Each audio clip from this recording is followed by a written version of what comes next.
អបអសាតផ្លូវថ្មើរជើងចតុមុខជាគោលដៅទេសចរដ៏ល្បីល្បាញមួយរបស់រាជធានីភ្នំពេញ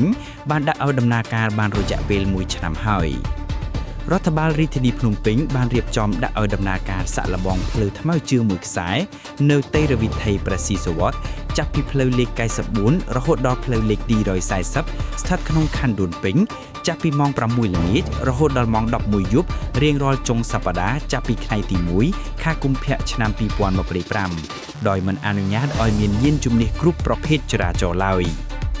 ផ្លូវមួយខ្សែនេះក្លាយជាចំណុចគោលដៅទេសចរណ៍ដ៏ទាក់ទាញនិងមានប្រជាប្រិយភាពនាពេលចុងសប្តាហ៍របស់ប្រជាជនទូទៅនិងភ្ញៀវទេសចរបរទេសយ៉ាងច្រើនសន្ធឹកសន្ធាប់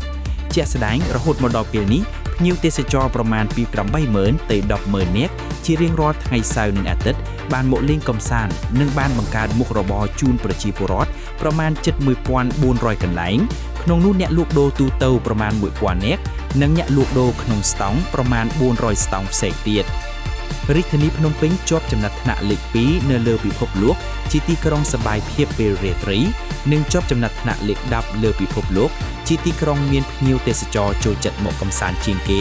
ព្រមទាំងទទួលបានការចាត់ថ្នាក់ពីសារព័ត៌មានអន្តរជាតិ BBC ជាគោលដៅទេសចរដ៏ល្អបំផុតទាំង20សម្រាប់ឆ្នាំ2026នេះផងដែរភាពជោគជ័យនៃការដាក់ឲ្យដំណើរការផ្លូវថ្មើរជើងចតុមុខក្នុងរយៈពេល1ឆ្នាំនេះអាចកើតឡើងទៅបានគឺដោយមានការខិតខំប្រឹងប្រែងរបស់ថ្នាក់ដឹកនាំរាជធានីភ្នំពេញមន្ត្រីរាជការគ្រប់លំដាប់ថ្នាក់កងកម្លាំងគ្រប់ប្រភេទព្រមទាំងការចូលរួមគាំទ្រពីសំណាក់បងប្អូនប្រជាពលរដ្ឋទូទៅ